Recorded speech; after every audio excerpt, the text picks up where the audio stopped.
Assalamualaikum warahmatullahi wabarakatuh. Selamat pagi sahabat sehat dimanapun berada. Pagi ini bersama saya Mas Rayati dalam acara Ngopas, Ngobrol Pagi Sehat. Baiklah sahabat sehat, pada pagi hari ini kita mengambil topik tentang penanganan kanker di era pandemi.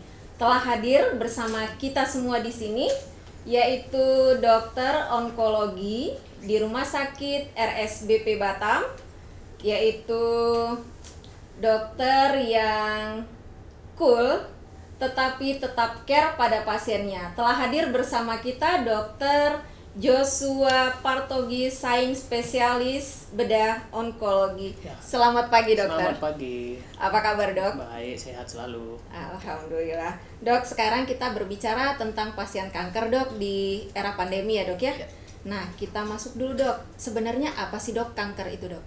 Ya, jadi kanker untuk istilah awamnya yang lebih mudah bahwa artinya adalah suatu pertumbuhan sel atau jaringan baru di luar dari kendali tubuh.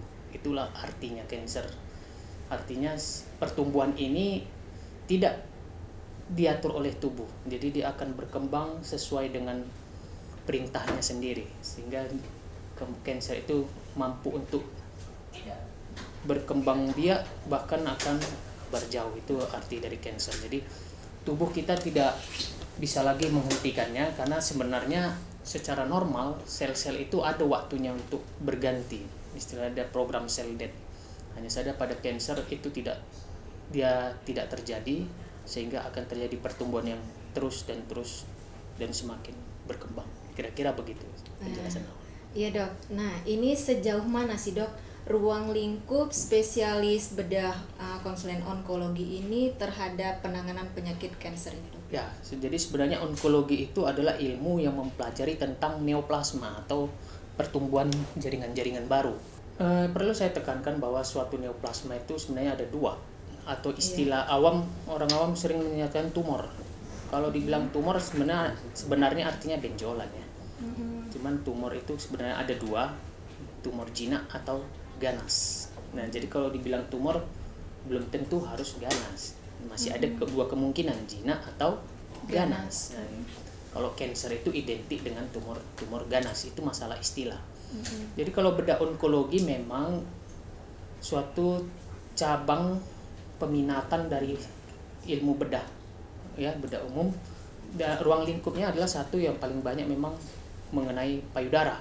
Ya, kanker payudara itu kanker yang terbanyak di seluruh dunia. Di Indonesia juga paling tinggi. Kemudian ruang lingkup berikutnya adalah kanker kepala leher. Kepala leher memang cukup banyak, masuk rongga mulut, kelenjar air ludah, ya. Kemudian kanker kelenjar tiroid, kelenjar gondok. Itu juga keganasan yang cukup banyak. Setelah kanker payudara, yang berikutnya adalah kanker atau tumor jaringan lunak serta tumor-tumor atau kanker di kulit. Itulah ruang lingkup dari bedah onkologi. Ya, baik dok. Kita lanjutkan dok. Nah, bagaimana sih dok kita mengetahui nih supaya tidak langsung nih datang ke dokter langsung stadium 4 begitu dok? Ya, jadi memang untuk cancer sendiri ya, selain yang saya sampaikan tadi bahwa ruang lingkup saya yang sudah saya sampaikan, memang untuk mendeteksi suatu keganasan atau suatu benjolan di bidang bedah onkologi yang saya sampaikan tadi, sebenarnya tidaklah susah. Karena di bidang kita benjolan itu semua nampak. Nah, kecuali ya kayak seperti ya, misalnya tumor paru, tumor otak, tumor saluran cerna, itu kan tidak nampak, hanya berdasarkan gejala-gejala yang tidak khas. Tapi kalau untuk di bidang saya bidang bedah onkologi seperti payudara, sebenarnya kebanyakan dari keluhan itu adalah benjolan. Dan benjolan itu sudah pasti mudah diketahui, ya, karena dia letaknya di permukaan. Jadi tidak begitu sulit sebenarnya. Sehingga kebanyakan yang saya temui bahwa sebenarnya hampir 80% penderita itu tahu. Tapi dia mungkin takut atau menunda-nunda untuk datang ke dokter. Atau malu bisa jadi ya dok ya? Nah, malu dan menunda itu yang saya dapati dari pengalaman-pengalaman menghadapi pasien, karena saya sih tetap menyampaikan bahwa tumor payudara ya, setiap pasien kan ya mandi saja pasti dia teraba.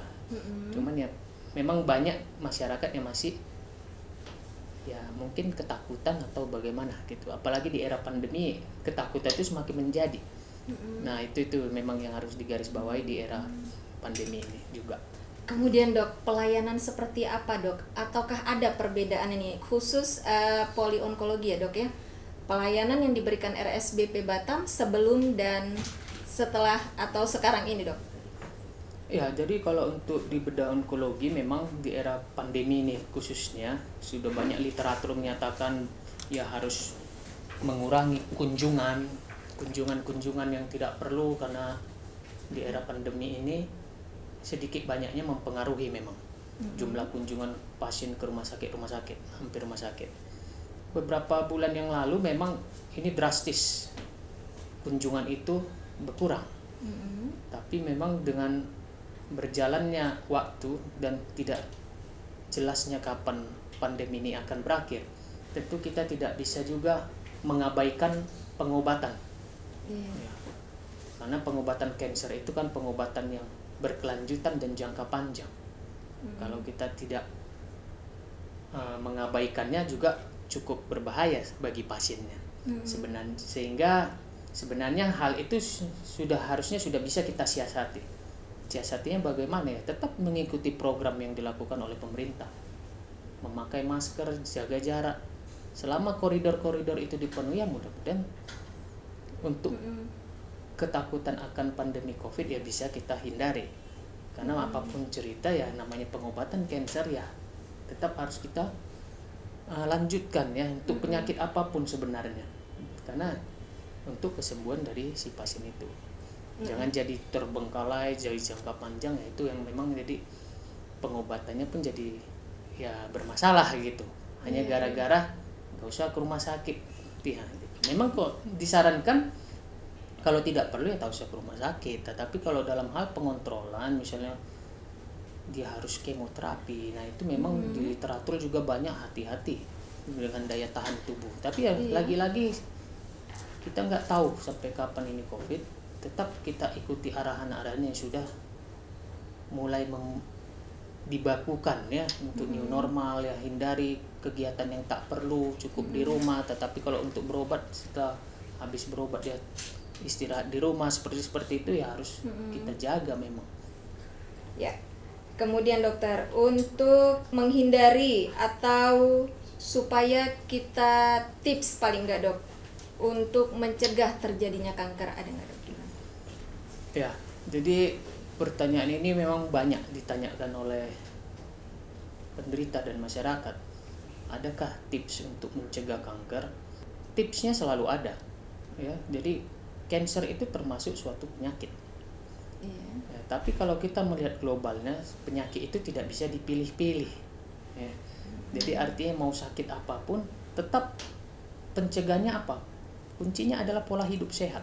Jadi, bagaimana tipsnya supaya terhindar dari kanker atau penyakit tidak menular?